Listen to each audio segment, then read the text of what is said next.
The two pink lines on the test strip were as stark and unforgiving as the lightning that split the Port Bellamy sky. Alara Vance, a woman whose life was a testament to meticulous planning and an iron will, stood frozen in her opulent bathroom, the small plastic stick trembling in her perfectly manicured fingers.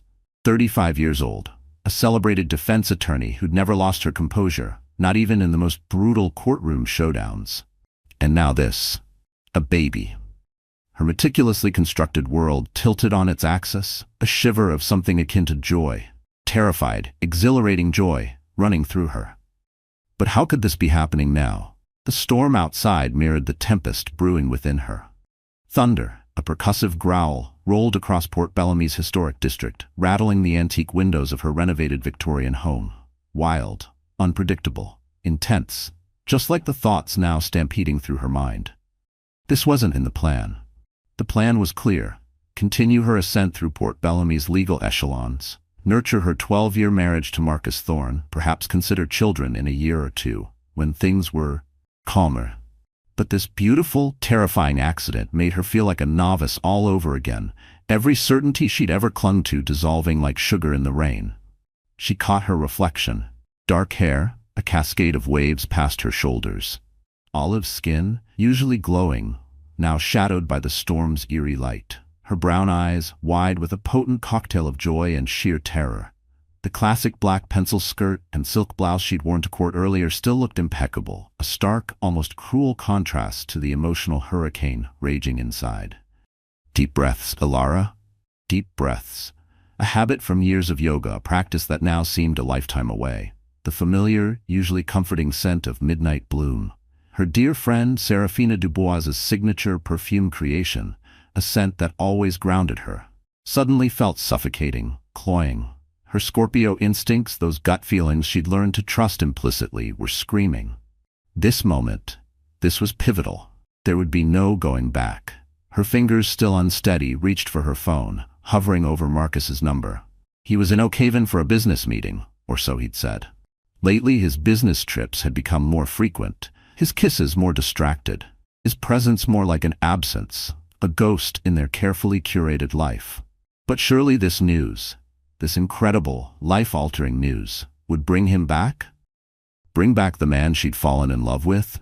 The one who used to leave silly, romantic notes in her briefcase and dance with her in their sun-drenched kitchen on lazy Sunday mornings?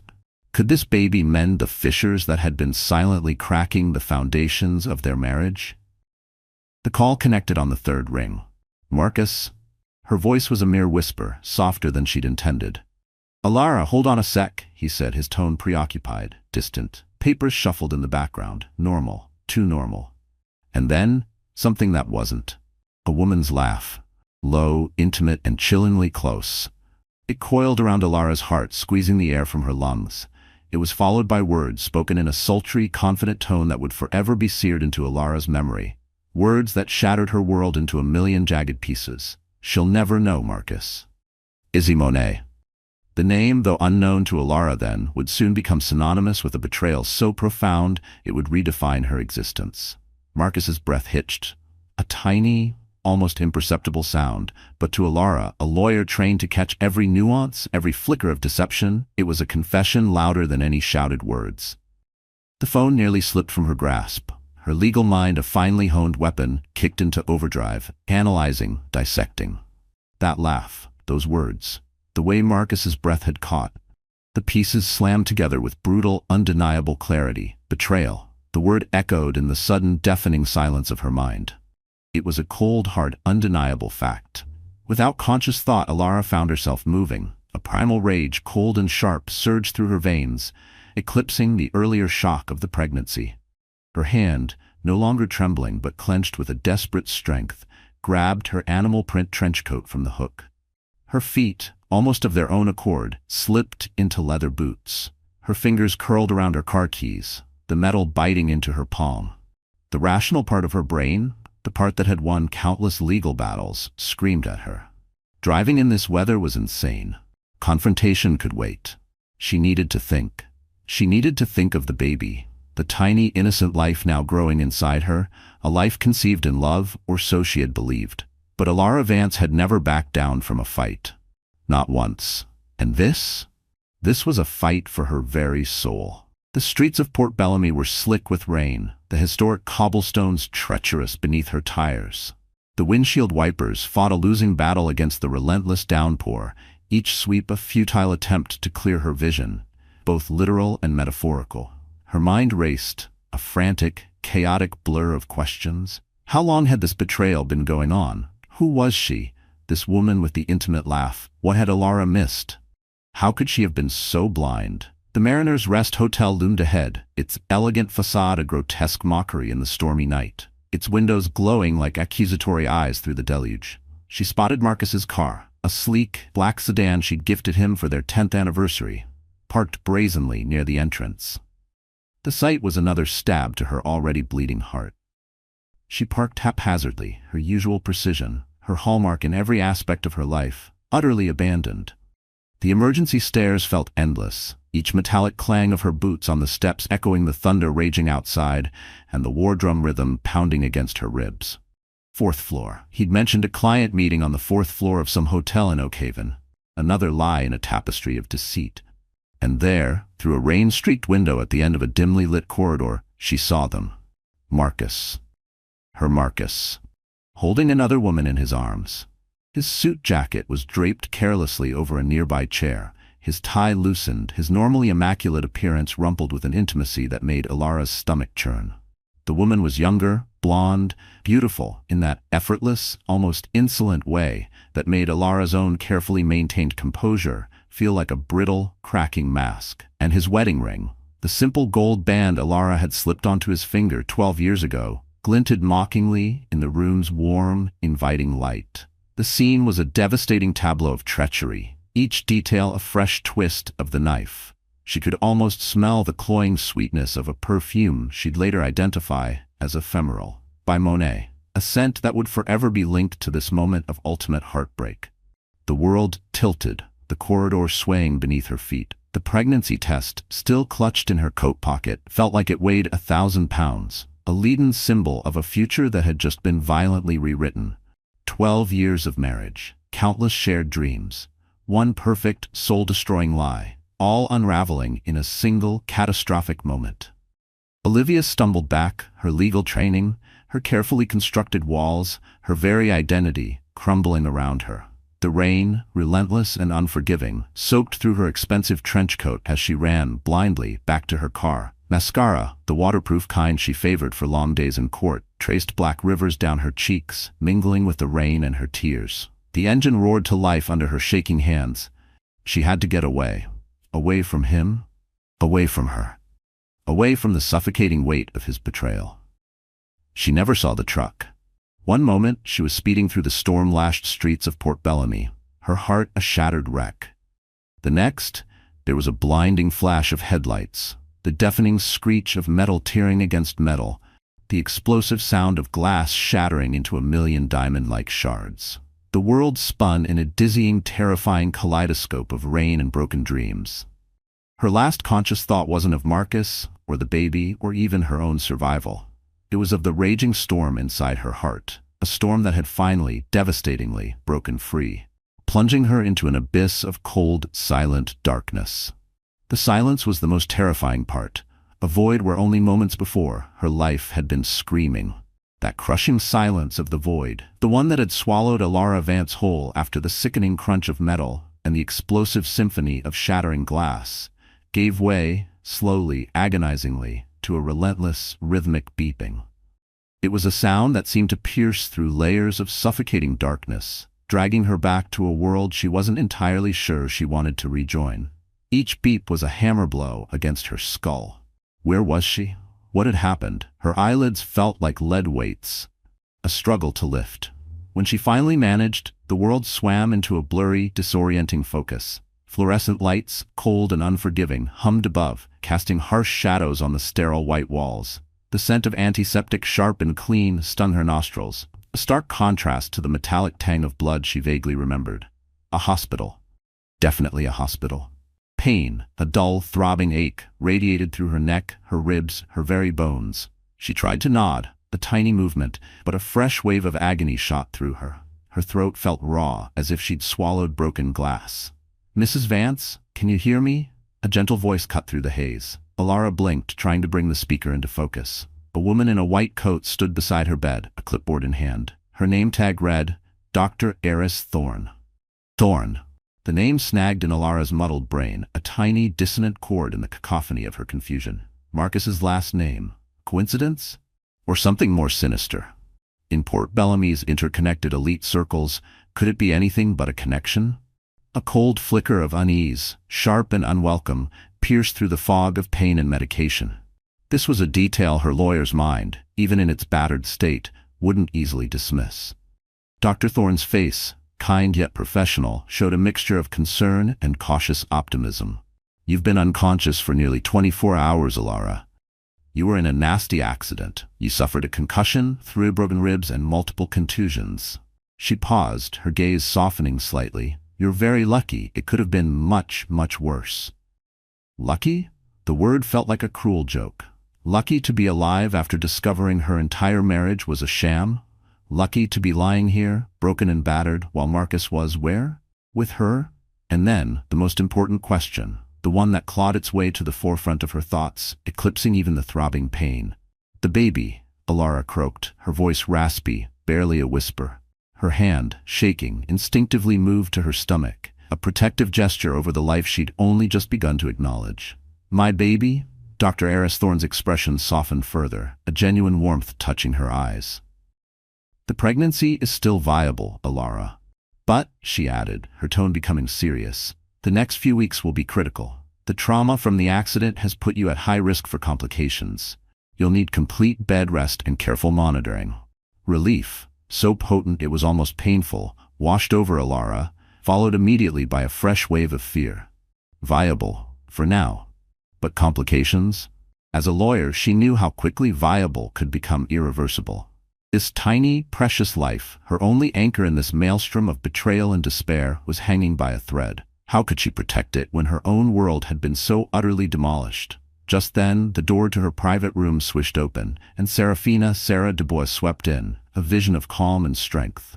Tall, elegant, with an air of quiet authority that always seemed to command respect, Sarah was more than just Alara's closest friend. She was her rock, her confidant, her chosen sister.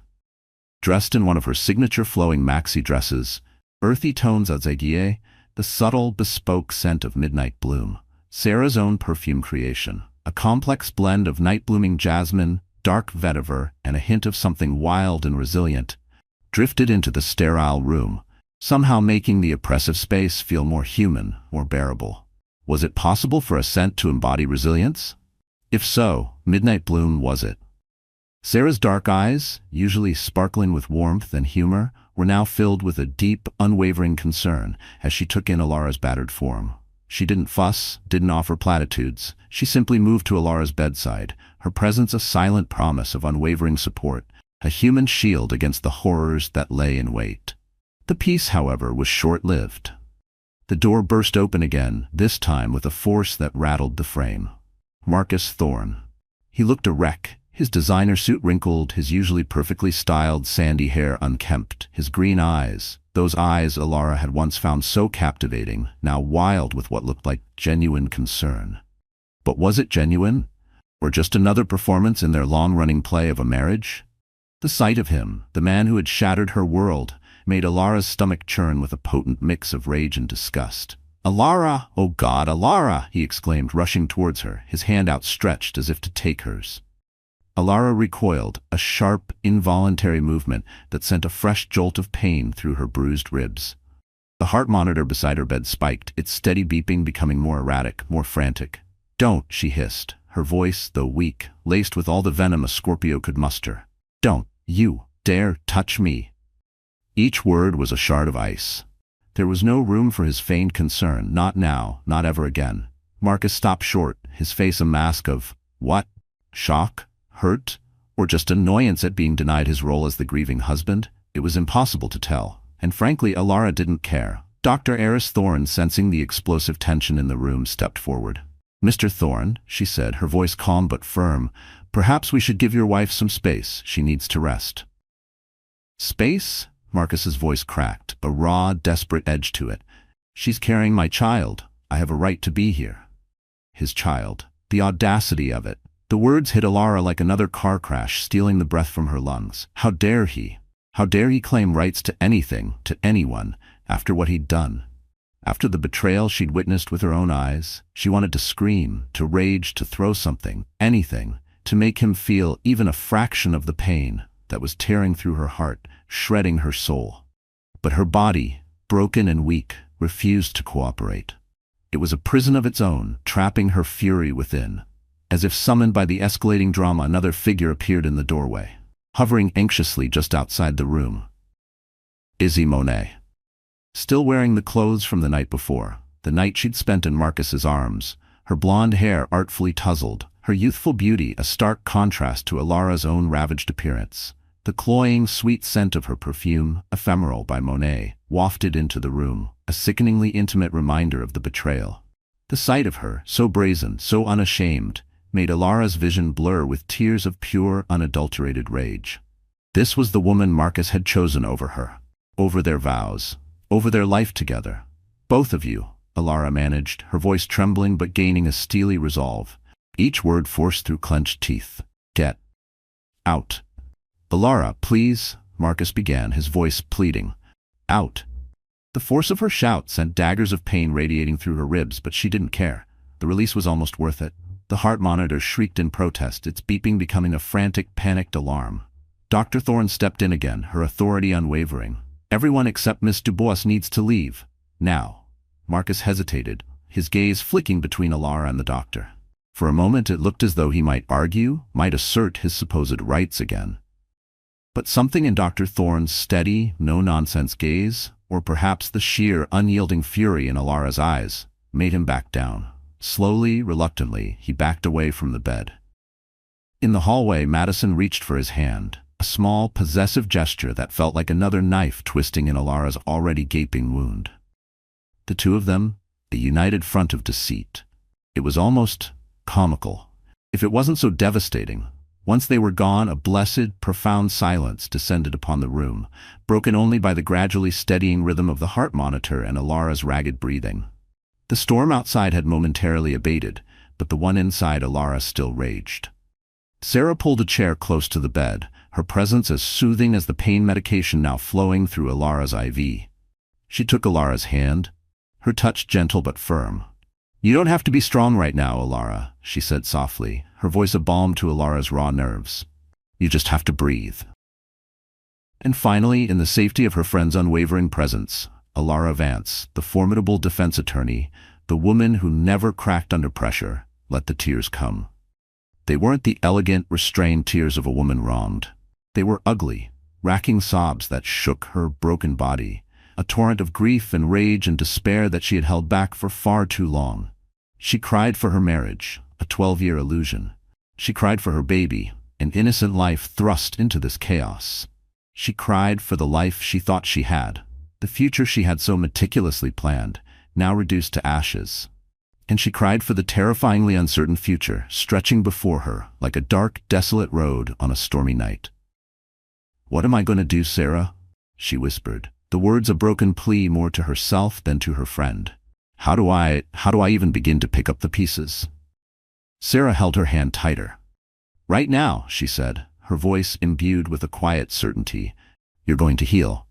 And then, my friend, then you're going to rise."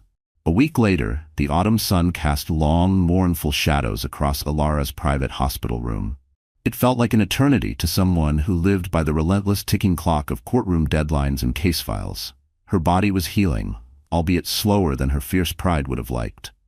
Her laptop sat unopened on the side table, a reluctant concession to Dr. Eris Thorne's stern warnings about stress and its detrimental effects on her precarious pregnancy. Each day was a battle, a fight to reclaim some semblance of control in a life that had spun so violently off its axis. What choices did she even have left? Could she trust anyone?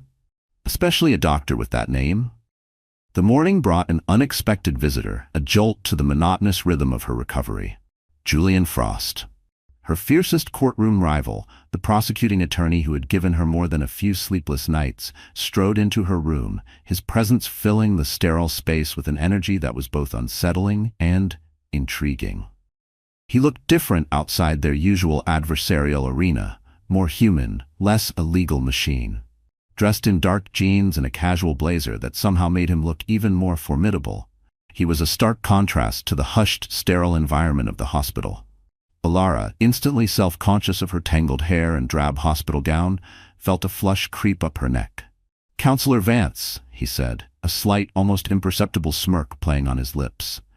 His honey-colored eyes, usually sharp with legal cunning, held a surprisingly softer light today. "I object to your current venue selection. Surely the esteemed Alara Vance deserves more panache?" Despite herself, despite the pain and the anger and the gnawing uncertainty, Alara felt the corner of her lips twitch. The ghost of a smile. "Overruled, Counselor Frost," she managed, her voice still raspy. "I have medical precedent." His gaze softened further as he took in her bruised face, the fading yellow and purple shadows a testament to her ordeal, and the array of monitors surrounding her bed, their steady beeps a constant reminder of her fragility.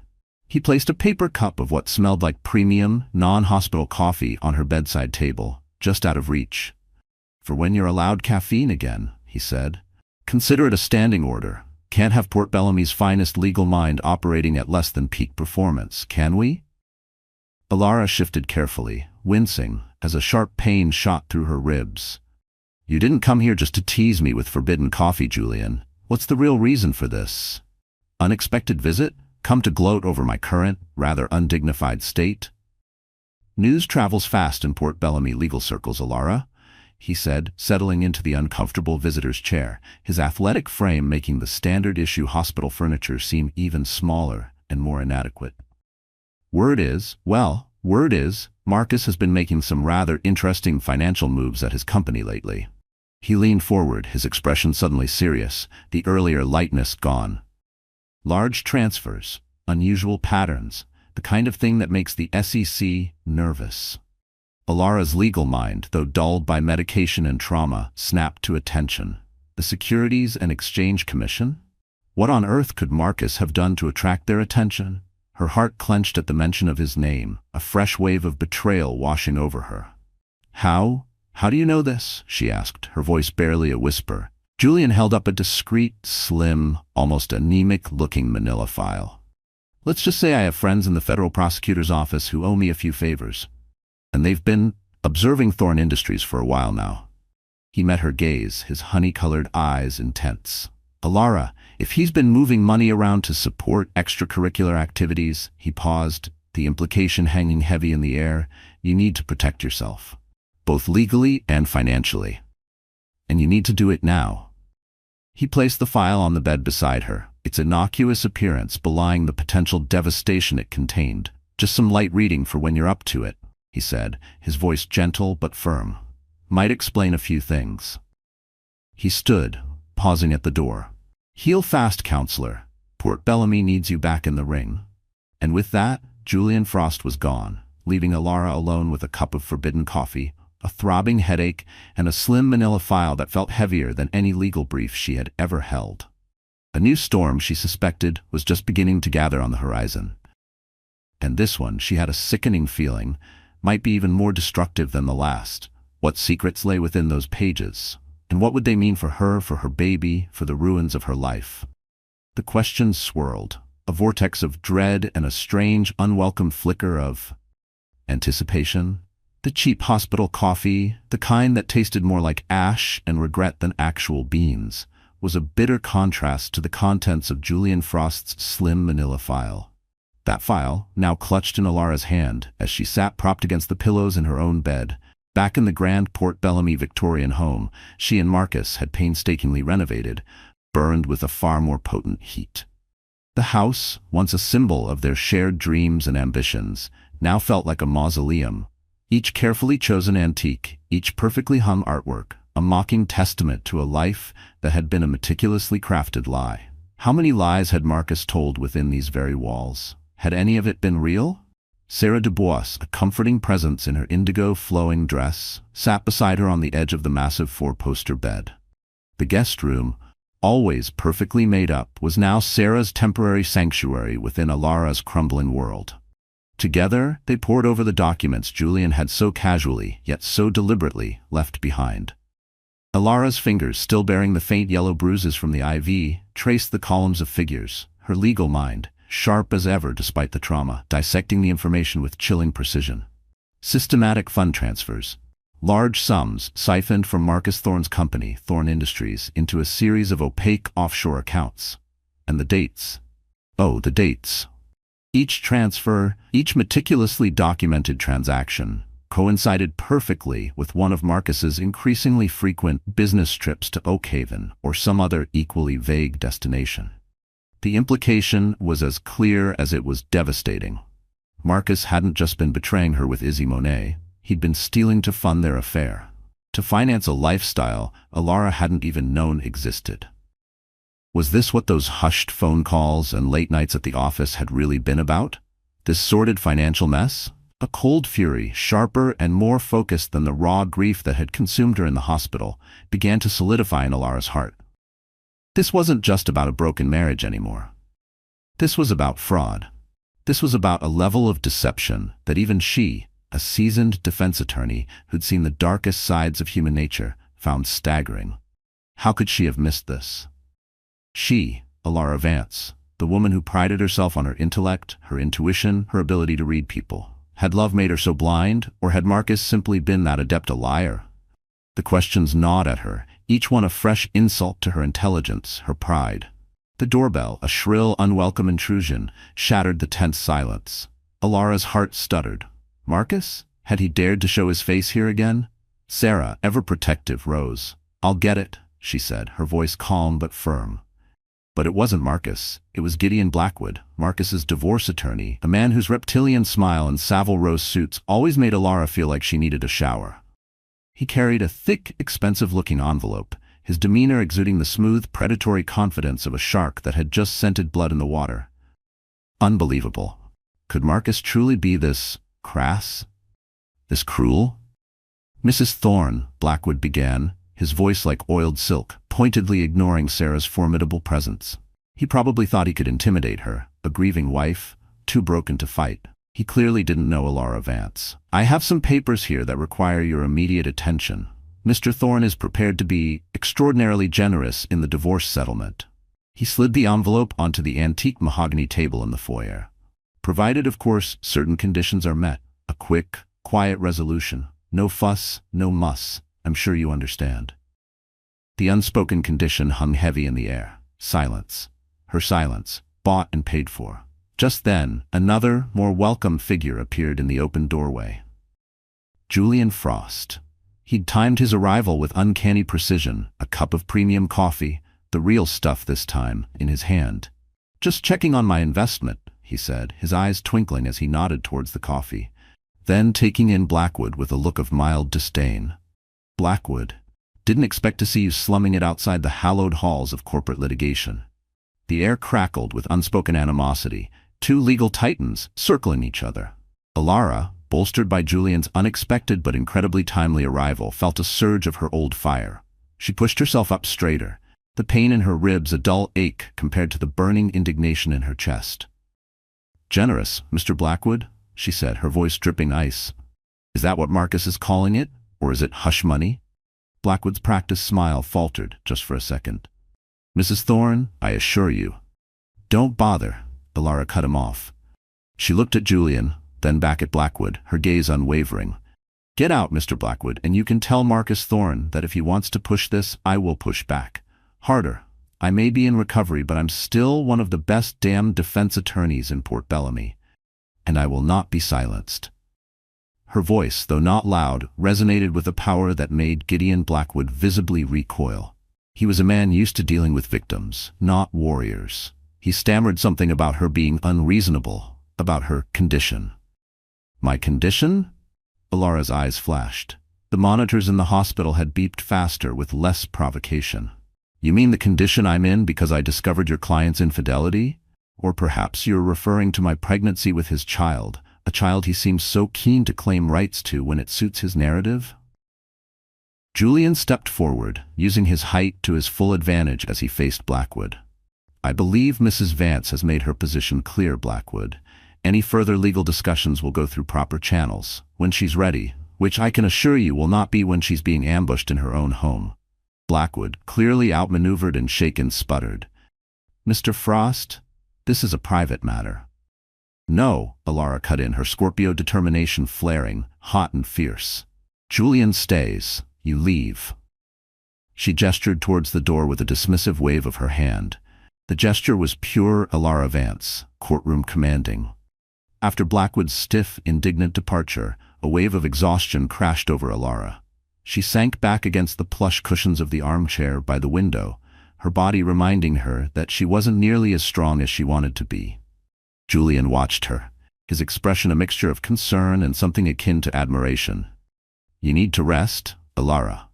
What I need, she said, pressing her hands against her throbbing temples, fighting back a fresh wave of tears, is to understand what in God's name is happening to my life. Every time I think I've hit bottom, there's another damn trapdoor. Then build a foundation they can't shake, Julian said, his voice holding no pity, only a profound, almost startling respect. You're Alara Vance. I've seen you reduce seasoned witnesses to quivering confessions with a single, perfectly timed question. You've beaten me in court more times than I care to admit. He paused, his honey-colored eyes meeting hers. Whatever Marcus has done, whatever he's hiding, you're stronger, Alara. Don't ever forget that. His words, devoid of sentimentality but rich with genuine belief, stirred something deep within her.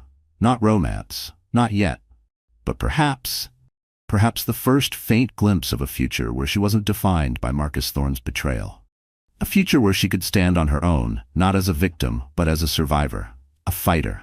She looked at the untouched cup of premium coffee Julian had brought, a small wry smile playing on her lips. You know I still can't drink that, right? I know, he said, his own smile answering hers. But you will.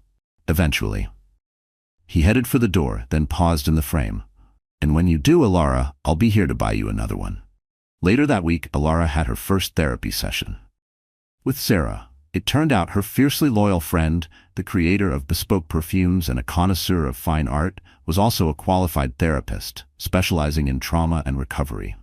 Another layer to the complex, fascinating woman Alara was so lucky to call her friend. The session took place in Sarah's own serene, earth-toned office, a sanctuary filled with the subtle scent of vanilla and sandalwood, a world away from the sterile confines of the hospital or the ghost-filled rooms of Alara's home. Tell me about the moment you knew, Sarah began, her voice calm and gentle, her notepad balanced on her knee. She wasn't wearing her usual flowing dresses today, but a structured blazer over silk pants, as if she'd armored herself for this particular battle alongside Alara. Not when you saw them at the Mariner's Rest, Alara, but when you first felt something was wrong. Alara's hand absently traced patterns on her still flat stomach, where her baby, their baby, was growing, a tiny, innocent spark of life caught in this devastating crossfire. 3 months ago, she began, her voice hesitant, we were at the Crimson Heron celebrating my win on the Henderson case. Marcus got a text, and his whole demeanor, it just changed. He said it was work, but... She swallowed hard, the memory a bitter pill. He left dinner early, said he had an urgent deadline. When he came home that night, hours later, he smelled of her perfume. Ephemeral, I know that now. And you didn't confront him then? Sarah asked, her gaze steady, non-judgmental. A bitter laugh escaped Alara. I told myself I was being paranoid, that my Scorpio instincts were just making me see threats where there weren't any. That after 12 years, a little distance, a little distraction, was normal. She shook her head, the irony not lost on her. Turns out, those instincts were screaming at me, trying to protect me all along, and I didn't want to listen. What a fool she'd been. What an absolute trusting fool. Sarah made a note. You keep mentioning your zodiac sign, Alara. Is that a way of understanding yourself, or perhaps a way of justifying your actions or inaction? The question, though gently posed, hit harder than Alara expected. Was she using it as a shield? A convenient label? Before she could formulate an answer, her phone buzzed. An email. From her law firm's managing partner, old Henderson himself. This one was more direct, less couched in polite corporate speak. Alara, your continued absence is becoming problematic. Several of your key cases are being reassigned.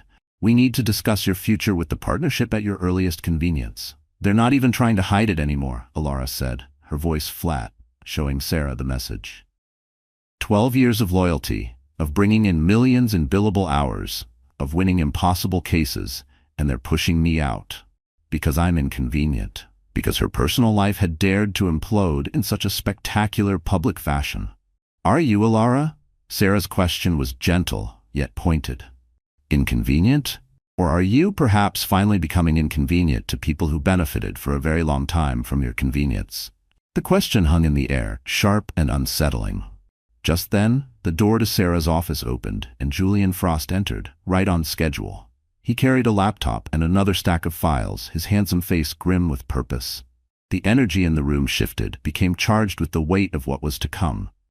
Sorry to interrupt, he said, though they'd planned this timing. But you both need to see this. Now. Sarah nodded, seamlessly shifting from therapist to ally. Show us, Julian. He opened his laptop, pulling up a series of financial records that made Alara's legal mind, her core identity, snap to attention, overriding her emotional exhaustion. Marcus hasn't just been systematically moving company money through shell corporations, Julian explained, his voice low and serious. On paper, it looks like legitimate business expenses. But look at the dates. Each transfer coincided with one of his infamous business trips over the past 6 months. Alara leaned forward, her eyes scanning the complex spreadsheets, the intricate web of transactions. But the amounts, Julian? This is millions. Millions of dollars. Where in God's name was it all going?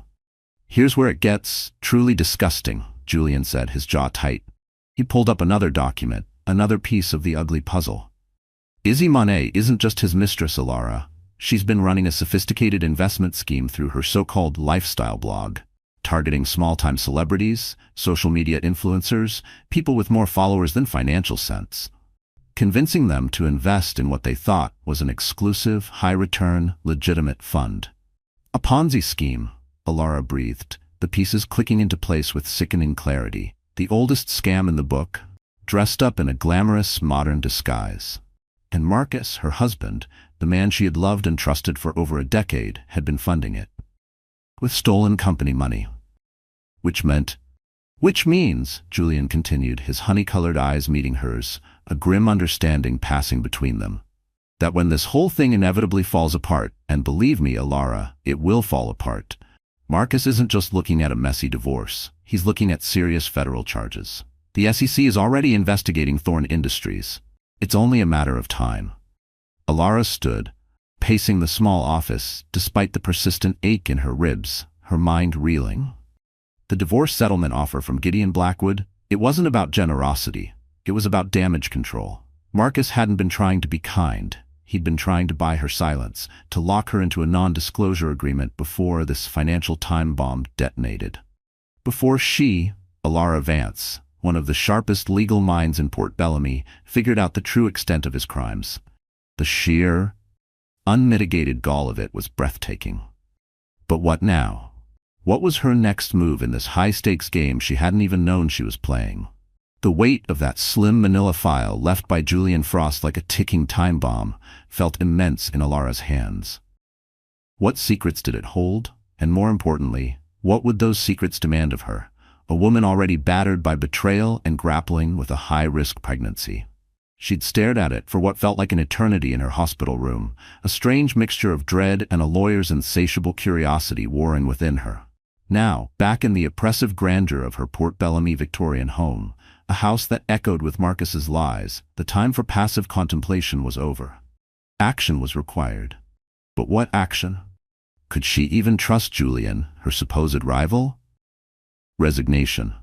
The word itself tasted like ash in her mouth, yet simultaneously it sparked a defiant fire.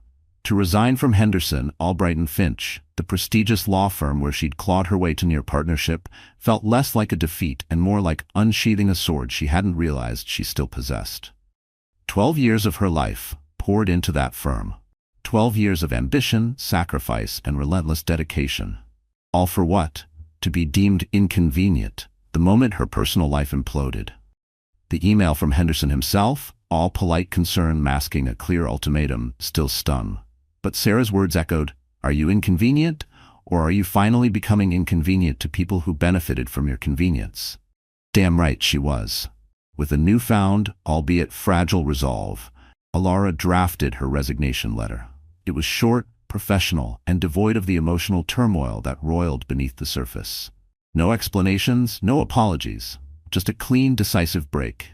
As she hit send, a strange sense of lightness, almost giddiness, washed over her. The first step. But what was next?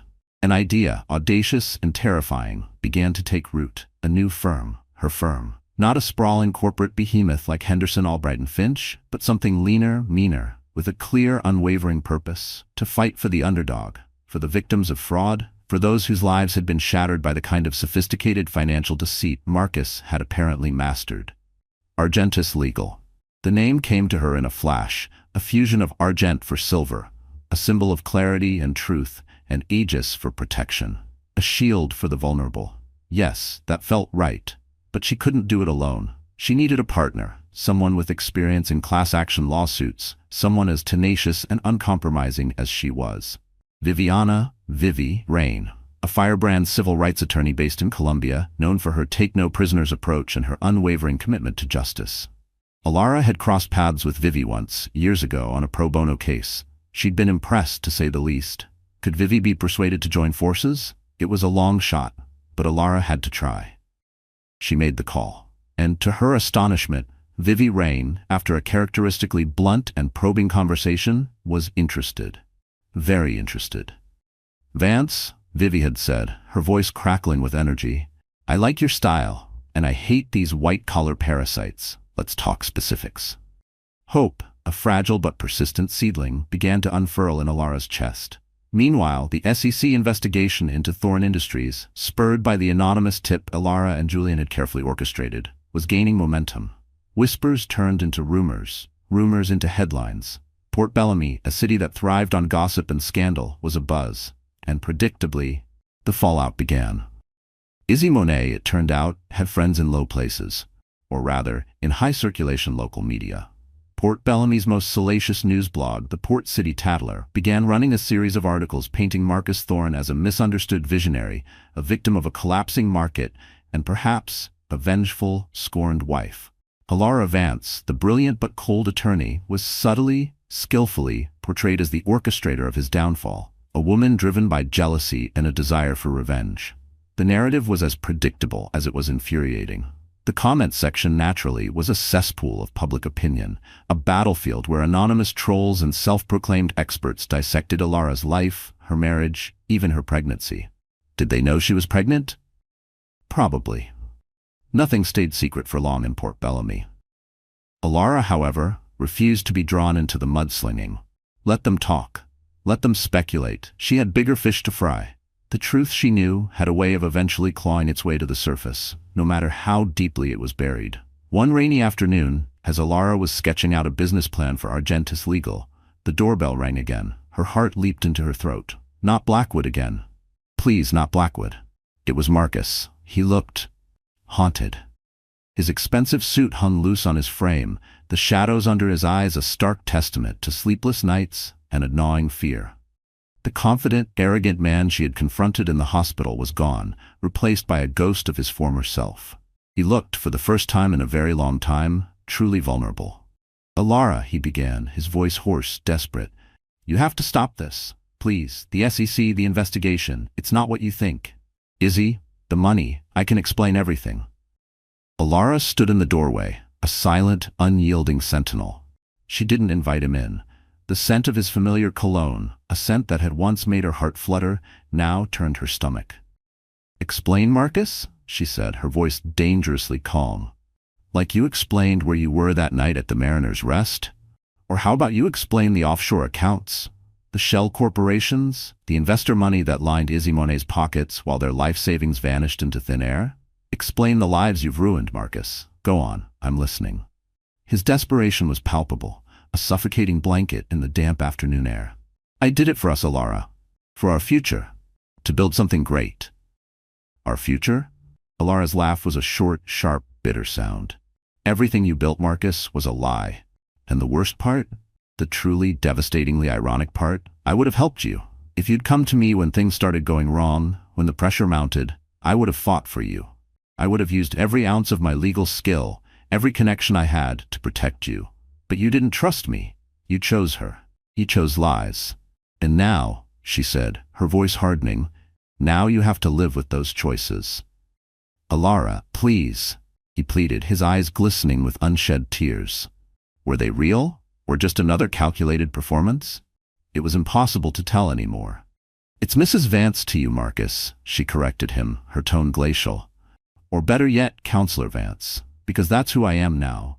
A lawyer who is about to make damn sure that you and Izzy Monet face justice for every single life you've destroyed, for every dream you've shattered. She stepped back, her hand instinctively, protectively, covering her still small bump. Don't come here again, Marcus. Any further communication can go through our respective attorneys. And with that, she closed the door on his protests, on his pleas, on 12 years of a life that had turned out to be nothing more than a beautiful, elaborate fraud. Her hands, she noted with a strange sense of detachment, were perfectly steady as she turned the deadbolt. The storm inside her hadn't abated, but now it had a direction. A purpose. The grand jury indictment hearing for Marcus Thorne and Izzy Monet was a media circus. The federal courthouse in downtown Port Bellamy hummed with a frenetic, almost predatory energy. Journalists, cameras flashing, microphones thrust forward, jostled for position. Victims of the Ponzi scheme, their faces etched with a mixture of anger and a desperate hope for justice, filled the public gallery. Curious locals, drawn by the scandal that had rocked Port Bellamy to its core, whispered and craned their necks. Alara, now 20 weeks pregnant, her charcoal-gray maternity suit, a stark professional statement, sat in the front row, flanked by Julian Frost on one side and Sarah Dubois on the other. Their presence was a silent bulwark against the stares, the whispers, the palpable animosity that seemed to radiate from certain corners of the courtroom. They're saying she orchestrated the whole thing, you know, a voice murmured from 2 rows back, just loud enough for Alara to hear. The wife set him up because she found out about the affair. I heard the pregnancy isn't even his, another whispered, the words a venomous dart. Alara's hand tightened on her leather portfolio, her knuckles white. The baby, as if sensing her tension, kicked sharply, a tiny, insistent reminder of what was truly at stake. Ignore them, Julian had whispered earlier, his shoulder brushing hers in a subtle gesture of support. Focus on what matters. And he was right. What mattered now was justice. The side door of the courtroom opened, and Marcus entered with his legal team. He'd lost more weight, his expensive suit hanging even looser on his diminished frame. His eyes, haunted and pleading, found Alara's immediately. She met his gaze, her own unyielding, unreadable. Behind him, Izzy Monet walked in, a vision in a designer dress, her makeup flawless, a carefully crafted image of innocent victimhood. All rise. The proceedings began with the formal reading of the charges: wire fraud, securities fraud, money laundering. The list went on, each charge another nail in the coffin of Alara's old life, another brick in the foundation of her new one. She listened with a lawyer's ear as the federal prosecutor methodically, damningly presented the evidence. Much of it gathered from the anonymous tip she and Julian had so carefully compiled. During a brief recess, as Alara was sorting through some of Marcus's remaining personal effects from their home, items his lawyer had requested, her fingers brushed against something small and hard at the bottom of a dusty box of old university textbooks. A locket, small, antique, made of tarnished silver, intricately engraved with a design she didn't recognize. Her heart gave a strange lurch. It wasn't hers, and it certainly wasn't something Izzy Monet, with her penchant for flashy modern jewelry, would ever wear. Curious, she pressed the tiny clasp. It sprang open, revealing a miniature, faded portrait of a woman, a beautiful woman, with sad eyes and a wistful smile, someone Alara had never seen before. Who was she? And what was her connection to Marcus? A cold knot formed in Alara's stomach. Another secret? Another betrayal? Just how many lives had Marcus Thorne been living? She snapped the locket shut, the tarnished silver suddenly feeling cold against her skin, and tucked it deep into her pocket. Another unanswered question, in a life that had become a tangled web of them. The courtroom buzzed back to life, and then the bombshell. Izzy Monet's attorney approached the bench, a smug, self-satisfied smirk playing on his lips. "Your Honor," he announced, his voice ringing with theatrical importance, "in light of new evidence, my client, Miss Isabelle Monet, wishes to cooperate fully with the prosecution." The courtroom erupted. "Furthermore," he continued, relishing the drama, "Monet has documentation, irrefutable documentation, proving that Mr. Marcus Thorne was the sole architect and mastermind of this unfortunate scheme, long before their personal relationship even began." Marcus's head snapped up, his face a mask of stunned disbelief, then pure, unadulterated betrayal. The irony, Alara thought with a grim, detached amusement, was almost too perfect. Izzy Monet, the femme fatale, the glamorous grifter, was cutting a deal, throwing Marcus under the bus to save her own skin. "She's good," Julian murmured beside her, his voice low and appreciative of the legal maneuver. "Very good." The federal prosecutor stood, his expression carefully neutral. "The government is prepared to accept Miss Monet's cooperation, Your Honor, in exchange for reduced charges." Chaos, pure, unadulterated chaos, erupted in the gallery. Marcus's attorneys huddled around him, their faces grim, whispering urgently. Izzy Monet, meanwhile, kept her eyes fixed forward, her posture perfect, her expression a carefully constructed mask of serene innocence. But Alara, her eyes missing nothing, saw the slight, almost imperceptible tremor in her perfectly manicured hands, the only sign that her composure was cracking. As the judge called for order, a strange, almost unnerving sense of calm settled over Alara. The baby moved again, a gentle, reassuring flutter. This wasn't about revenge anymore. It was about justice. Not just for her, but for all the victims, for all the lives Marcus and Izzy had so carelessly, so callously destroyed. During the next recess, as the media frenzy outside the courthouse reached fever pitch, Marcus's lead attorney, a portly man with an air of perpetual unease, approached their small group. "Mrs. Vance," he began, his voice hesitant. "Mr. Thorne, my client, he wishes to speak with you, privately." Before Julian or Sarah could object, Alara found herself nodding. "5 minutes," she said, her voice surprisingly steady. "In the conference room, with witnesses present." What could he possibly have to say now after all this? What new lie, what new manipulation was he about to attempt? The courthouse conference room, all polished mahogany and hushed tones, felt like a tomb. And Marcus Thorne, slumped at the head of the massive table, looked like its primary and increasingly desperate occupant. Gone was the swagger, the easy charm, the aura of invincibility he'd always worn like a bespoke suit. In its place was a man defeated. His shoulders bowed, his eyes hollow pits of despair. Gideon Blackwood, his portly attorney, hovered near the door, looking distinctly uncomfortable, while Julian Frost and Serafina Dubois flanked Alara, a silent, formidable show of support. 5 minutes. That's all she'd agreed to. 5 minutes for Marcus to say whatever it was he felt compelled to say before the full weight of the federal justice system came crashing down upon him. What could possibly be said? Could any words bridge the chasm of betrayal that now yawned between them? "I'm sorry, Alara," Marcus began, his voice raspy, barely audible. For everything." He paused, his gaze fixed on the polished surface of the table, unable to meet her eyes. I never meant to get caught." A flicker of something, contempt, amusement, crossed Alara's face. Even now, even in the face of utter ruin, his primary regret was not the devastation he'd caused, but the simple fact of his apprehension. Astonishing. "Or to hurt all those people whose lives you destroyed, Marcus?" she asked, her voice icily calm, each word a precisely aimed dart. "The ones who trusted you with their life savings, their dreams, their futures? Did you mean to hurt them?"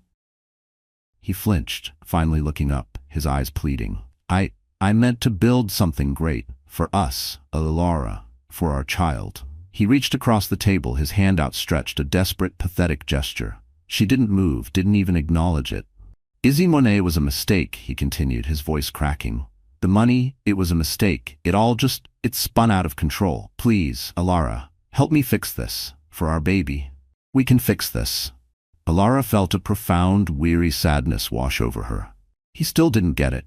Even now, with his world crumbling around him, he still didn't truly understand the magnitude of his betrayal, the depth of the wounds he'd inflicted. "You still don't get it, do you, Marcus?"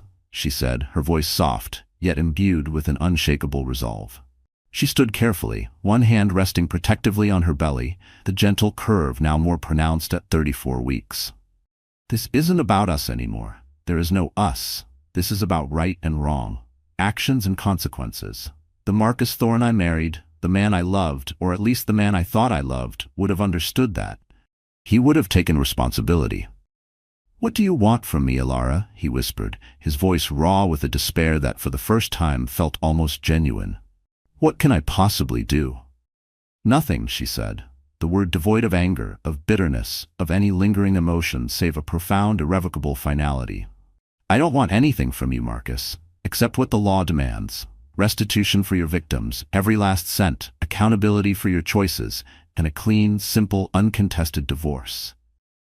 She turned to leave, then paused at the door, her gaze meeting his one last time. "Our child," she said, her voice softening almost imperceptibly, "will know the truth someday. The whole truth. Make sure, Marcus, that when that day comes, you've given them something, anything, worth remembering about their father. Something other than this catastrophic failure." And with that, she walked out, leaving him alone in the tomb-like silence of the conference room, the weight of his choices pressing down on him like the lid of a coffin. Back in the main courtroom, Izzy Monet's deal was formally accepted by the judge. Her cooperation, her willingness to testify against Marcus, had significantly reduced her own culpability. She would still face prison time, of course. Her irrefutable documentation hadn't absolved her entirely, but it would be a fraction of what Marcus was now facing. He was, to put it mildly, facing serious, life-altering charges. The kind that didn't just end careers. They ended lives as they were known. The weeks that followed were a blur of legal maneuvering, plea negotiations, and the relentless, grinding wheels of the federal justice system. Argentis Legal, Alara's fledgling law firm, was officially launched amidst the chaos, its small temporary office space a hive of activity. The class-action lawsuit against Thorne Industries and its associated shell companies, spearheaded by Alara and the formidable Viviana Vivi Rain, quickly gained traction. Victims, emboldened by Alara's courage and Vivi's reputation, came forward in droves, their stories a heartbreaking chorus of shattered trust and financial ruin. Argentis Legal, almost overnight, represented over 40 individuals, with estimated damages climbing into the tens of millions. The fight for restitution had begun. The victim impact statements during Marcus's trial were grueling. One by one, ordinary people, retirees who'd lost their pensions, young families who'd seen their college funds evaporate, small business owners whose dreams had been decimated, stood before the court and spoke of the devastation Marcus Thorne and Izzy Monet had wrought. Their voices, raw with pain and anger, painted a vivid, damning portrait of greed, deception, and the catastrophic human cost of white-collar crime. Alara, now heavily pregnant, her body aching, her spirit weary but unbent, attended every single day of the trial. She sat in the gallery, a silent, watchful presence, her hand resting on her prominent belly, a constant, tangible reminder of the new life that was intertwined with this devastating end. Each story, each tear, each shattered dream fueled her resolve. This was why she'd started Argentis Legal. This was why she had to keep fighting. For them. For her child. For herself. One afternoon, during a particularly harrowing day of testimony, as Alara stepped out of the courtroom for a much-needed breath of fresh air, she was approached by a figure she hadn't expected to see. Dr. Eris Thorne. The doctor who had treated her in the hospital, the woman whose shared surname with Marcus had initially sparked a flicker of unease in Alara's mind. Dr. Thorne looked anguished, her usually composed features etched with a deep personal pain. "Mrs. Vance, Alara," she began, her voice trembling slightly. I had to tell you. I'm so incredibly sorry." Alara looked at her, confused. "Sorry for what, doctor?" Dr. Thorne took a deep breath, her eyes glistening with unshed tears. "Marcus Thorne, he's my cousin. My estranged cousin. We haven't spoken in years, not since he became the man he is today. I had no idea, absolutely no idea, what he was involved in, what he was doing." Her voice broke. "Treating you in the hospital, knowing now what he did to you, to your baby, and being a Thorne myself, I can't tell you how ashamed, how horrified I am. I should have known, I should have suspected." The revelation, so unexpected, so personal, hit Alara with the force of another physical blow. Marcus had a cousin who was a doctor at Port Bellamy General, a cousin he'd never mentioned, a cousin who had treated his critically injured, pregnant wife, completely unaware of the familial connection. It added another, almost surreal layer to Marcus's betrayal, another testament to the compartmentalized, deceitful life he had been leading. But it also, strangely, brought a measure of relief. Dr. Eris Thorne wasn't a co-conspirator, not another pawn in Marcus's sordid game. She was just another victim in her own way of his duplicity. Alara reached out, her hand briefly touching the doctor's arm. "It's not your fault, Dr. Thorne," she said, her voice surprisingly gentle. "You couldn't have known. Thank you for telling me." The day of Marcus's sentencing arrived, heavy and gray, the sky over Port Bellamy, mirroring the somber mood in the packed federal courtroom.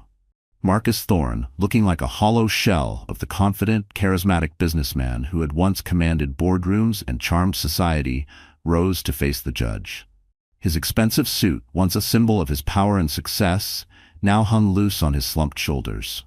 When he turned to address the court, his voice, when it finally came, was cracked, broken. "I've spent every day since my arrest," he began, his hands gripping the podium so tightly his knuckles were white, "trying to understand how I became this person, how I betrayed not just my wife, Alara, and my unborn child, but dozens of innocent people who trusted me, who believed in me." He paused, swallowing hard, his gaze sweeping over the faces in the courtroom, the victims, their eyes burning into him, his former colleagues, their expressions a mixture of pity and contempt, and Alara, her face impassive, her eyes unreadable. "There's no excuse," he continued, his voice gaining a shred of its former strength, though now laced with a despair that felt chillingly real. "No justification for what I've done. I can only say that I am profoundly, deeply sorry, and that I accept whatever punishment this court deems appropriate." The judge, a stern, no-nonsense woman with steel-gray hair and eyes that missed nothing, studied him over her reading glasses, her expression unyielding. "Mr. Thorne," she began, her voice cutting through the tense silence of the courtroom, "your crimes were not merely breaches of financial trust. You preyed upon people's hopes, their dreams for a better future.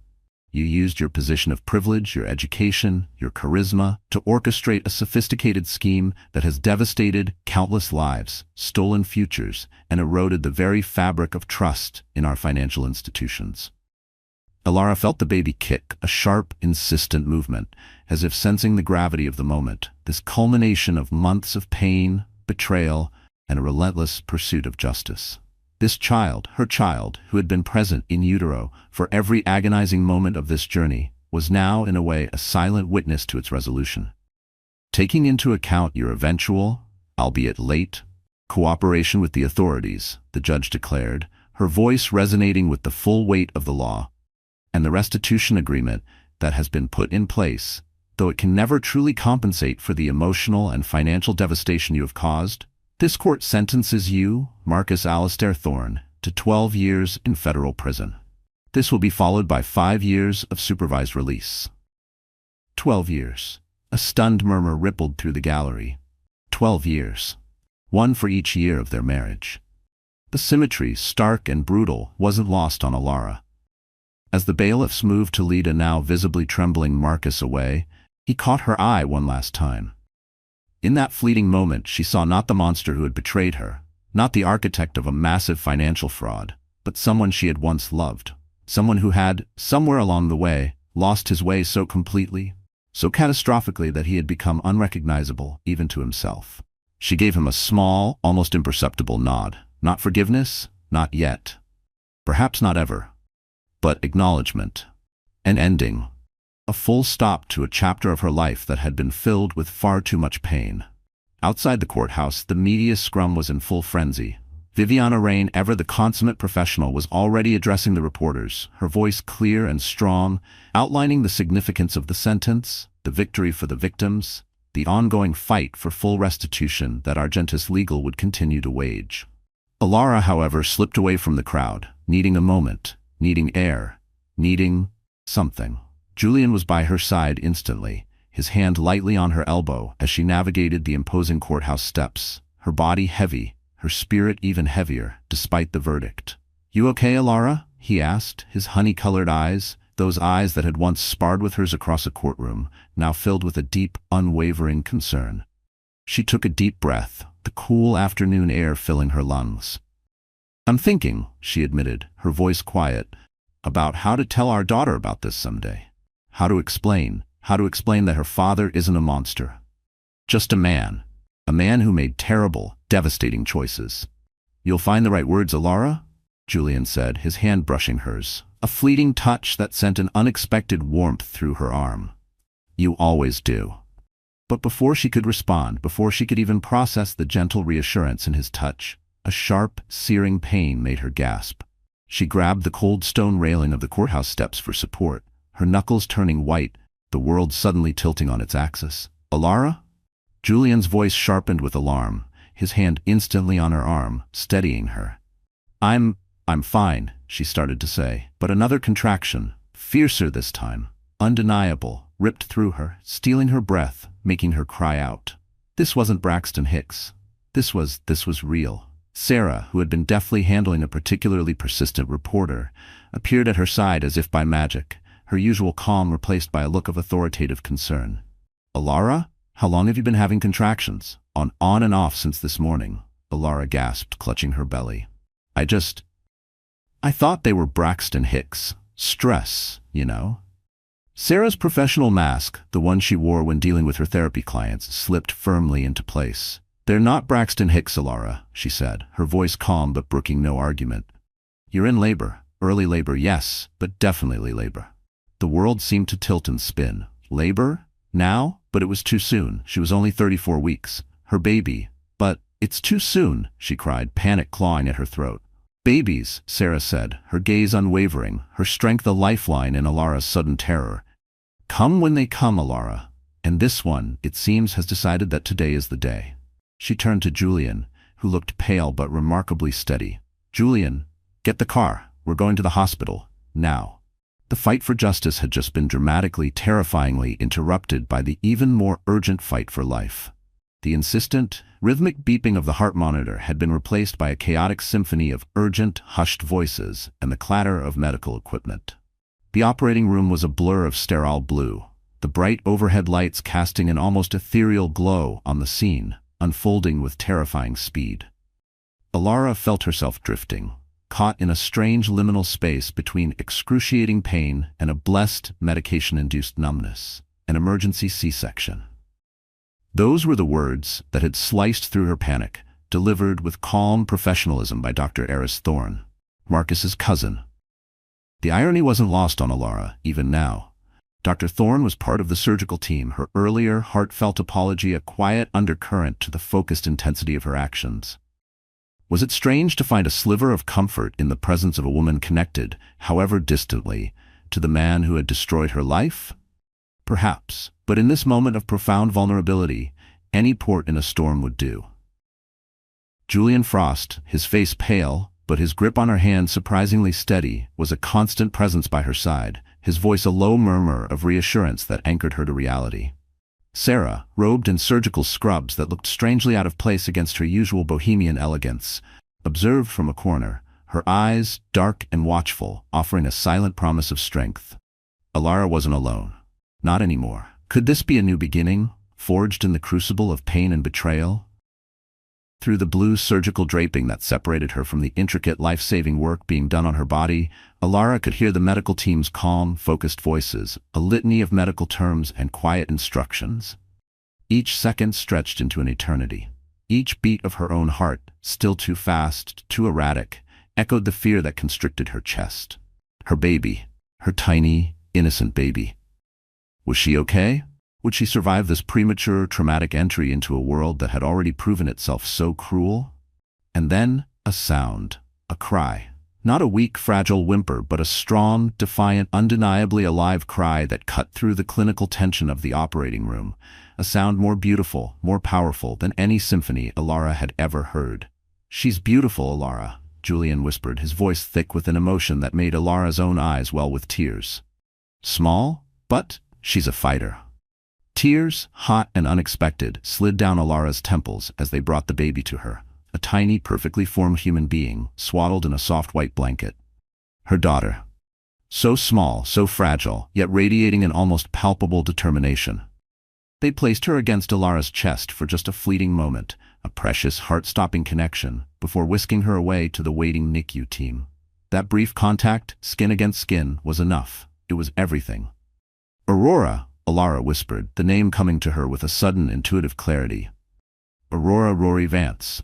Because, she looked at Julian, her voice choked with emotion, because she came to me in the darkness, but she brings nothing but light. Julian's lips brushed her forehead, a gentle, tender touch that spoke volumes, a silent promise of tomorrows that might be different from the ones she had once so meticulously planned, but somehow better, truer, stronger. As they wheeled her to recovery, the exhaustion finally claiming her, Alara thought about storms and strength, about the unexpected, often brutal ways life had of surprising you, of stripping you bare, just when you thought you had it all figured out. Her daughter had arrived early, yes, but maybe that was perfect too. One last poignant reminder that the best things in life, the things that truly mattered, didn't always follow your carefully laid plans. They came when they were meant to, often in the midst of chaos, bringing with them the messy, unpredictable, terrifyingly beautiful chance to begin again. 6 months later, the Port Bellamy summer painted the sky in brilliant, unapologetic shades of gold and pink. Alara stood in Rory's nursery, a sanctuary of soft grays and lavenders, watching her daughter sleep peacefully in her crib. Despite her premature arrival, Aurora Rory Vance had proven to be every bit the fighter Julian had proclaimed her to be. Now thriving at 7 months old, a perfect, intoxicating blend of strength and sweetness, with a captivating fuzz of dark curls and eyes that seemed to hold all the ancient wisdom in the world, she was Alara's everything. Her anchor, her hope, her reason. The nursery, once Marcus's sterile home office, a room that had echoed with his lies and deceptions, had been transformed. A hand-painted mural of a benevolent moon and a sky full of twinkling, friendly stars stretched across one wall, a breathtaking gift from one of Argentus Legal's first clients, a talented local artist whose gallery and life savings had been decimated by Marcus's Ponzi scheme, but who had since, with Alara and Vivi's help, begun to rebuild her life, her art, her dreams. It was a daily reminder of why Alara fought so hard. "She's finally asleep," Julian's whisper came from the doorway. He'd loosened his tie after a long, grueling day in court, but his eyes, those honey-colored eyes that now looked at Alara with such open affection, were bright with a recent victory. He looked happy, content. Something Alara was slowly, tentatively beginning to feel herself. Alara nodded, carefully, silently, stepping away from the crib. In the living room, she could hear the low, animated voices of Sarah and Vivi Rain, discussing their latest case, another complex financial fraud, another group of victims needing a champion. Argentus Legal, in just 6 short months, had become a force to be reckoned with, a team of 12 dedicated, passionate lawyers and support staff, their small but stylish offices overlooking the Port Bellamy harbor, a constant hum of purposeful activity. Resumes from some of the city's brightest legal talents arrived daily. Who knew so many lawyers secretly yearned to fight for the good guys? "How did the settlement distribution go today?" Alara asked, leading Julian into the kitchen, where a pot of freshly brewed coffee, the good stuff, Julian's preferred blend, waited. Every single one of the initial 23 victims received their first substantial payment this morning, he said, accepting the cup she offered, their fingers brushing, a small, familiar spark igniting between them. "The restitution fund is working exactly as planned." Vivi's idea of aggressively pursuing the liquidation of Marcus's personal assets, the penthouse, the yacht, the art collection, was brilliant. He fought it, of course, but even Gideon Blackwood couldn't argue with the court order. "And Izzy Monet?" Alara asked, a strange lack of bitterness in her voice. "What's the latest on her?" Julian took a sip of his coffee. Still cooperating from her new, rather less glamorous accommodations in a minimum security facility. 5 years with good behavior. She'll likely be out in 3. Apparently her blog posts about financial fraud awareness, penned from behind bars, are actually making a difference, gaining quite a following. He smiled, a wry, ironic twist of his lips. Irony at its finest, wouldn't you say? Alara leaned against the counter, taking in the subtle but significant changes in her home, in her life. The bare walls she'd insisted upon after Marcus's betrayal, a stark visual representation of her shattered world, were now slowly, carefully being filled with new memories. Photos of Rory's first gummy smile, the ribbon-cutting ceremony for Argentis Legal, candid shots of her new unconventional family. Sarah, Vivi, Julian, the growing team at the firm who had become so much more than just colleagues. It was a life she hadn't planned, a life forged in fire, but it was hers. During one of her therapy sessions with Sarah, in the serene sanctuary of Sarah's office, Alara had finally found the courage to ask about the faint silvery scar that snaked just above Sarah's wrist, usually hidden by an eclectic collection of bracelets. Sarah had simply smiled, that enigmatic, all-knowing smile of hers. "Every warrior has scars, Alara," she'd said, her voice soft but resonant. "Some are just more visible than others. This one," she'd touched the scar lightly. "This one reminds me of my own Phoenix moment, a long time ago. A reminder that even from the deepest ashes, new life, stronger and more beautiful, can emerge." She hadn't elaborated further, leaving Alara with a sense of mystery, a deeper understanding of the quiet strength that radiated from her friend, and a newfound appreciation for the battles Sarah herself must have fought and won. Everyone, it seemed, had their storms. "Have you read Marcus's latest letter?" Julian asked carefully, his voice pulling Alara from her reverie. She nodded. The letter had arrived that morning via his attorney, Marcus's first direct communication since his sentencing. He was teaching business ethics to other inmates, he'd written, running financial literacy workshops, trying, in his own way, to make amends, to find some semblance of redemption in the sterile confines of his prison cell. It was something. Redemption comes in strange forms, doesn't it? She mused, a faint, complicated smile playing on her lips. "Are you going to take Rory to visit him?" Julian asked, his gaze steady, searching. Alara sighed. "Eventually, I think. When she's older, when she can understand, or at least begin to. He is her father, after all. And she deserves the chance to know him, the real him, not just the monster, not just his mistakes." She set down her coffee cup. "But that's a decision for another day, a much later day." From the living room, Sarah's voice called out, "Alara, that reporter from the Global Ledger is on the line again. They're still eager to run that feature on Argentis Legal's impact on financial fraud prosecution. And they want to know if you'll finally agree to an in-depth interview. What should I tell them?" "1 minute, Sarah," Alara called back. She turned to Julian, who was watching her with that look, that incredibly warm, devastatingly tender look that still, after all these months, made her heart skip a beat, made her feel cherished. "Well, Counselor Frost," she said, a playful lilt in her voice, "ready to tell our story to the world? Our story?" He stepped closer, finally, decisively, bridging the careful, respectful distance they had maintained for so long, a distance born of shared trauma and a mutual, unspoken understanding of the fragility of new beginnings. "Yes," she said, her voice soft but firm, her gaze unwavering. "Our story. All of it. The firm. The cases. This family we've built." She gestured around her transformed home towards the nursery where their future, Rory's future, slept peacefully. "Unless, of course," she added, a teasing glint in her eyes, "you're not ready for that kind of commitment, Counselor." Julian's laugh was soft and warm, a sound that filled the spaces in her heart she hadn't even realized were still empty. "Alara Vance," he said, his voice husky with emotion, "I've been ready since that first day in the hospital, when you, battered and broken but still so damn fierce, trusted me enough to stay, to fight alongside you." His hands, strong and gentle, framed her face, his thumbs stroking her cheekbones. "The question is, Counselor Vance, are you ready?" Instead of answering, she kissed him. It was a kiss that tasted of shared grief and hard-won victories, of resilience and redemption, of quiet comfort and a fierce, unexpected joy. It was a beginning, wrapped in an ending, a promise of a future built not on the ashes of broken vows, but on a foundation of honesty, respect, and a love that had been tested and found true.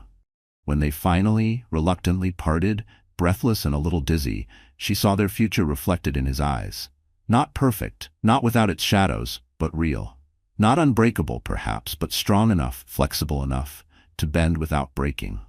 And in that moment, watching the man she was growing to love look at her with such open adoration, Alara Vance knew, with a certainty that settled deep in her bones, that she was at long last truly, undeniably free.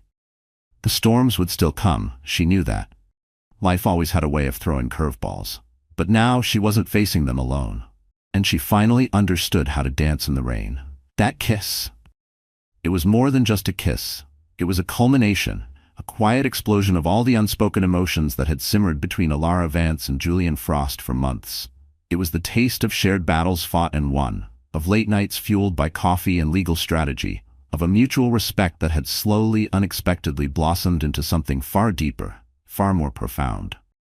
As Julian's arms had enfolded her, as his lips met hers, Alara had felt the last fractured pieces of her heart begin to knit themselves back together, not in the same pattern as before, that was impossible, but into something new, something stronger, something real.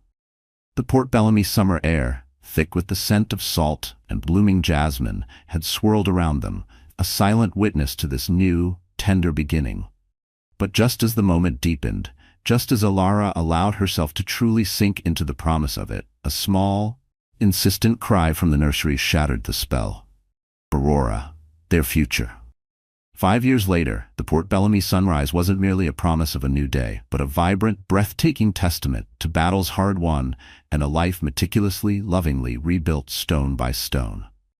Alara Vance, now Alara Vance Frost, stood by the expansive bay window of their sun-drenched kitchen, a tablet in her hand, a soft smile playing on her lips as she reviewed the morning headlines. Argentus Legal expands to 5th national location. Miami office opening hailed as landmark achievement. The accompanying article in the Financial Chronicle, the nation's most respected business journal, lauded the firm's innovative, victim-centered approach to fighting financial fraud, its unwavering commitment to pro bono work for women in crisis, and its impressive track record of holding corporate Goliaths accountable. Not bad for a firm born from the ashes of betrayal and a desperate, defiant need for justice. She took a sip of her coffee, Julian's special blend, still her favorite, and felt a profound sense of, not just accomplishment, but deep, resonant gratitude. "Mommy?" a small voice piped up from the breakfast table. Rory Vance Frost, now a precocious, fiercely intelligent 5-year-old with her mother's determination and a captivating sprinkle of Julian's easy charm, sat with her tongue poked out in fierce concentration, a brightly colored crayon clutched in her small hand. Her dark curls, so like Alara's own, fell over her face as she meticulously worked on a letter. "Daddy, how do you spell responsibility ID?" Julian, standing at the counter preparing Rory's lunch for school, a task he cherished, spelled out the word carefully, his eyes meeting Alara's over their daughter's bent head, a warm, knowing smile exchanged between them. They both knew who the letter was for. Marcus Thorne. Life, Alara had learned, had a funny, often ironic way of coming full circle. Marcus had been released from federal prison 6 months prior, his 12-year sentence significantly reduced for good behavior, and his surprisingly successful efforts in establishing a nationwide financial literacy program for former inmates, a program born, ironically, from the business ethics courses he'd begun teaching behind bars. Redemption, it seemed, could bloom in the most unexpected and often desolate of soils. He'd made no attempts to win Alara back, no efforts to disrupt the new life she had so painstakingly, so joyfully built with Julian and Rory. Instead, he'd focused, with a quiet, almost penitent humility that Alara still found somewhat disarming, on earning the right to be a part of their daughter's life.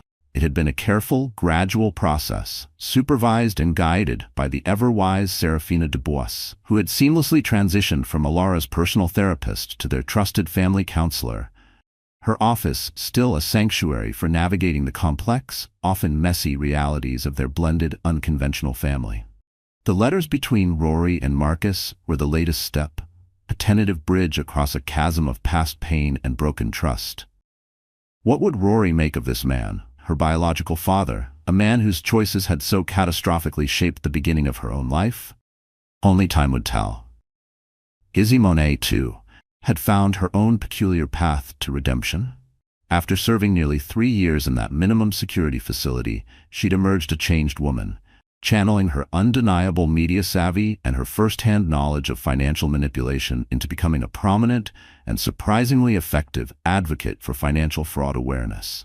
Her blog, once a platform for peddling false dreams and luring unsuspecting investors, was now a legitimate, respected source of information and support, helping other women avoid the very traps she had once so skillfully helped set. The irony was not lost on Alara, who occasionally found herself reading Izzy's posts with a strange mixture of grudging respect and a lingering, unshakable wariness. People could change, sometimes. But forgiveness? Forgiveness was a more complicated beast. Sarah's own therapy practice, unsurprisingly, had expanded significantly. Her unique blend of empathy, wisdom, and that bespoke, midnight bloom resilience drawing clients from all over the state. She still held her legendary weekly dinners at her art-filled bohemian home, a chaotic, joyful gathering of their chosen family: Alara, Julian, Rory, the indomitable Vivi Rain, now happily married to a renowned sculptor, her fiery courtroom demeanor hilariously juxtaposed with a surprisingly tender maternal side to their twin toddler boys, who absolutely adored their cousin Rory. Just then, the back door opened with a familiar creak, and Julian's teenage daughter, Lily, a bright, engaging young woman with her father's easy smile and a budding passion for photojournalism, breezed in, home from her mother's for the week. The blended family they'd created when Alara and Julian had married 3 years prior, in a simple, heartfelt ceremony on the beach at sunset, had its challenges, its occasional bumps in the road. Of course it did. What family didn't? But love, honesty, and a healthy dose of Sarah's therapeutic guidance made it work. More than work. It thrived. "Mommy," Rory called out suddenly, abandoning her letter-writing efforts in favor of a more pressing concern. "Can we visit the moon mural lady after school today? Please. I want to show her my new art project. It's a sparkly unicorn." Alara smiled, her heart swelling.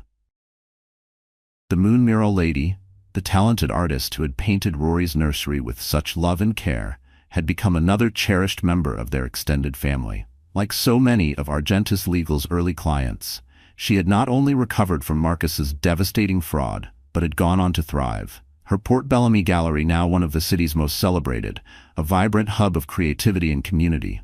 It was a testament to resilience, to the enduring power of the human spirit to rebuild, to create beauty even from the deepest wreckage.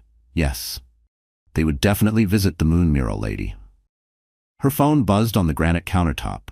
A text from Vivi Rain, a flurry of excited emojis and legal jargon about their latest case, another complex investment firm, another insidious scheme, another group of vulnerable victims needing a champion.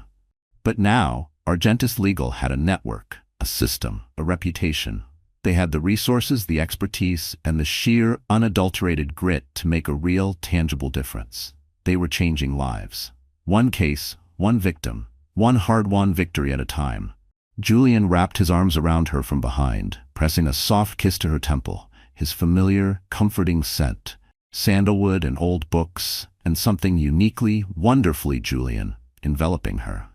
"Ready for today's battles, Counselor Vance Frost?" he murmured into her hair. She leaned back into his embrace, her gaze sweeping over the sunlit kitchen, taking in the happy chaos of her family. Rory chattering excitedly to Lily about sparkly unicorns. Julian's strong arms around her, the distant sound of Sarah's laughter drifting in from the garden where she was attempting to teach Vivi's twins the finer points of finger painting. This life. This beautiful, messy, imperfect, extraordinary life. A life she had never planned, never could have imagined, yet one she wouldn't trade for anything. The antique silver locket, the one she'd found tucked away amongst Marcus's old university textbooks all those years ago, still sat in her jewelry box.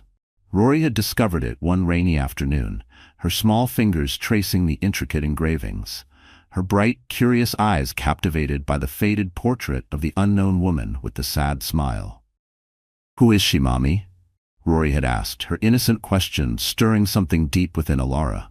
And Alara, looking at her daughter, at the embodiment of her own hard-won second chance, had realized that perhaps, just perhaps, it was time. Not for Marcus.